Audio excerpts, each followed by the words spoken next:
After years of diplomatic talks between Russia and Israel, the Sergei compound in Jerusalem will be reopening.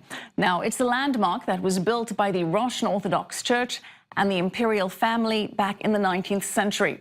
Our culture correspondent Maya Margit attended the opening ceremony.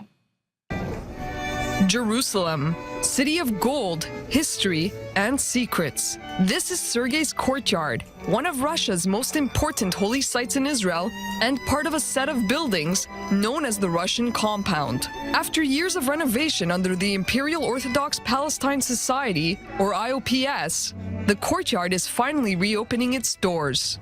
The IOPS is holding a ceremony with dozens of Russian dignitaries to mark the reopening of the Russian Compound. It's more than just a landmark in Jerusalem.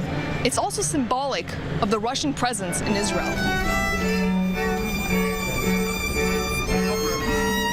But it wasn't always so joyful here. In fact, this place has a long and murky past.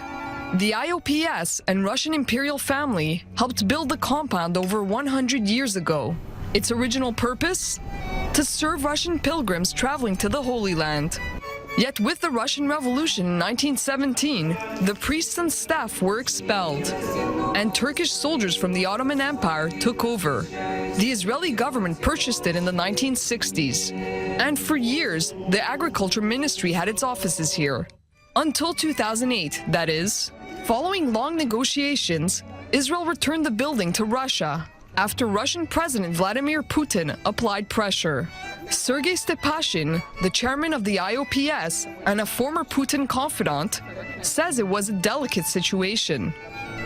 This place was never for sale. Russia rented it to the Israeli Agriculture Ministry. There was only one difficulty: to remove those who were working or living here. We didn't want to do it by force. I would like to thank Israeli Prime Minister Benjamin Netanyahu, whom I met 3 times to discuss this issue. What once belonged to Russia has now been returned.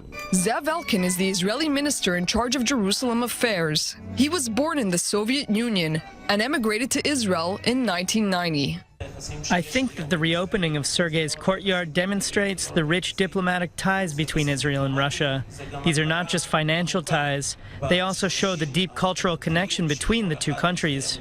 Russian dignitaries now hope this place will serve as a cultural meeting point. This will be a place where Russians who left the Soviet Union to come to Israel will be able to meet and hear about their country.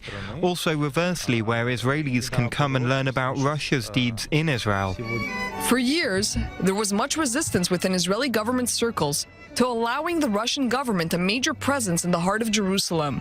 But recently, there's been an improvement in Israeli-Russian relations, and Moscow's influence is on the rise across the Middle East.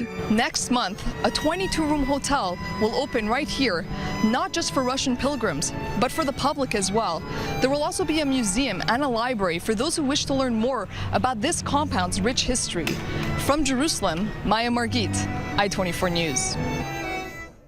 Well,